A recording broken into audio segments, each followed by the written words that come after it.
Hey everyone, happy holidays. The year's almost over and so is the phenomenal season 2 of Jujutsu Kaisen, so I figured why not celebrate with one more project to end the year. And what better way to do that than by making Gojo's new crib. Now I did do 2 separate projects, but for now let's focus on the box. I decided the Prison Realm would make a great Christmas present, so I went ahead and 3D printed it. My 3D printer did most of the work, so now all I really gotta do is sand it a bit and then get straight to painting.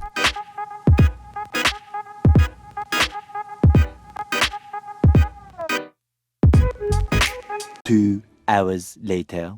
And here's both pieces sanded and ready to be primed. I wasn't too worried about getting every single little seam line since I will be using a filler primer that will cover most of that anyway. However, I don't want to get any of it inside the box, so I'll just be using some masking tape to make sure that doesn't happen.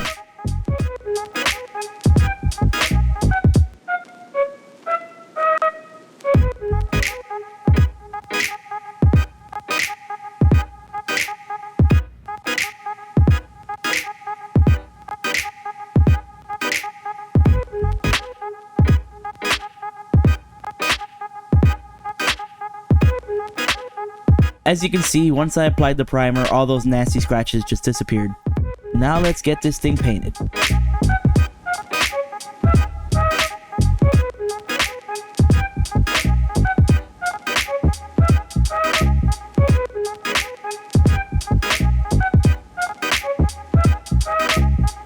I thought it looked a little bit too clean as is, so I decided to mix up some black and make the blue a slight bit darker.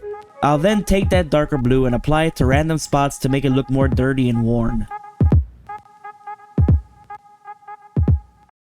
These are called bumpers. I use these on every project I do since it keeps the bottom from scratching off paint on whatever surface you put it on. Now it's time to paint some eyeballs, and by some I mean 21.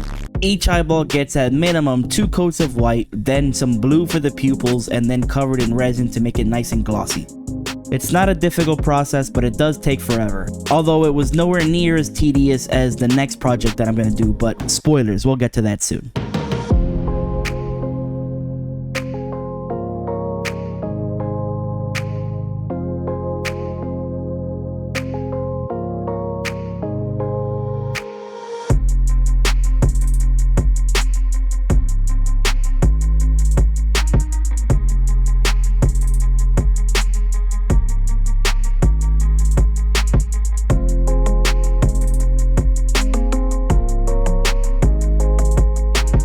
Now before I put the finishing touches on the box, I wanted to make sure the lid was a bit more snug so it wouldn't fall if it was knocked over. All I did was wrap the lid with some black masking tape, and that made the box fit a lot more snug and it keeps it in place.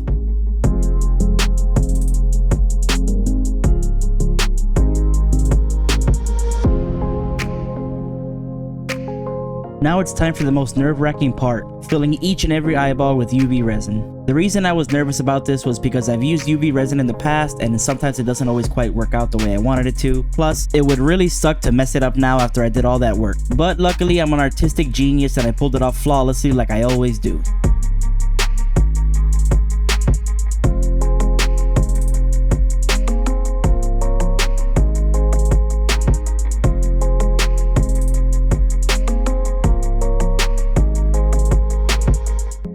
Now the box is pretty much done, but I wanted to add one final detail, which is Gojo's tears. To do that, all I had to do was put some UV resin in the corner of his eyeballs and then just let gravity take its course. And here it is all done. We'll take a closer look at it later, but for now let's just move on to the second half of this video. Pretty early on I noticed that this thing is shaped like a dice. Dice? Die? Is it die? So I figured, why not turn it into a pair of dice? I designed this in about 10 minutes, so it was pretty simple, and then all I had to do was print it out and get to work. Mixing the pale blue color was pretty simple, but getting that dark red was such a pain. Apparently you can't just buy opaque red resin, so I had to mix some black in with some clear red and hope for the best. The red one did end up being clear when I didn't want it to be, but I think that's for the best since they do look pretty damn cool. I looked up a couple of dice making tutorials online and it seems pretty simple but very tedious. Essentially, you just need 3 different grits of sandpaper and then about 15 different micro mesh pads to sand it and polish it to perfection. This took me quite a few hours to do and is probably why I'm gonna end up with carpal tunnel syndrome in the future. Was it worth it? I think so, but let me know what you guys think down in the comments below.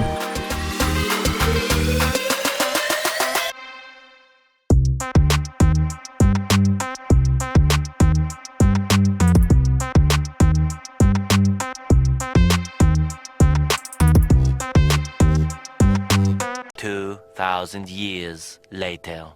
Well, I'm not gonna lie, that fucking sucked. But now that it's over, we can get to polishing. From the limited research I did, it seems this Maguire's Plastex is pretty good for it. So I put a tiny drop on the dice and then used the microfiber cloth to rub it in thoroughly. Then it's just a matter of rinse and repeat for all 4 sets of dice.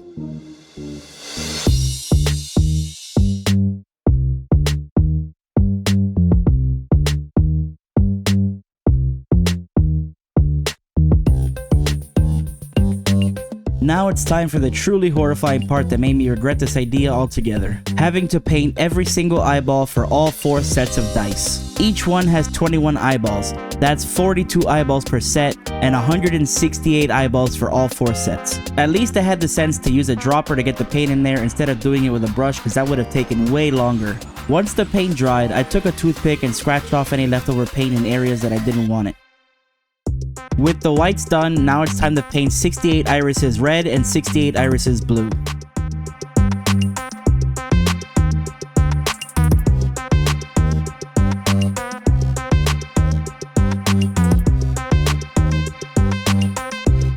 With all the irises painted, now it's time to paint 168 black pupils.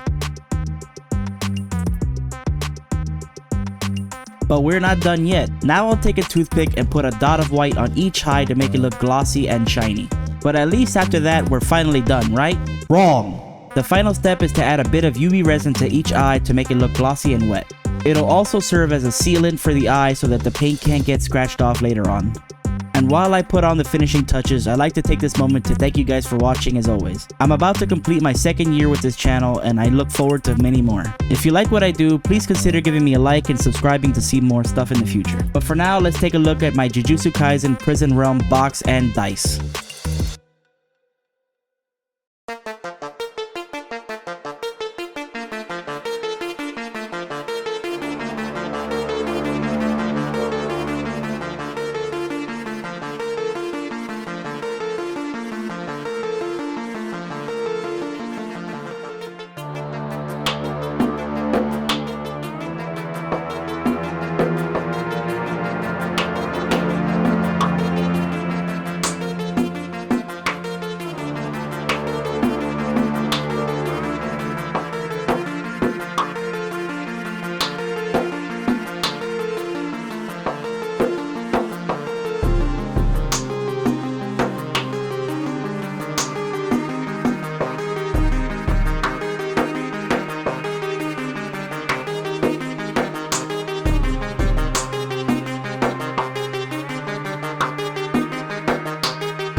Once again, thanks everyone for watching, and if you'd like to get yourself a set of these dice, they will be up on my Etsy store shortly. I'll see you guys next year as I continue to hone my craft and hopefully move on to bigger and better things.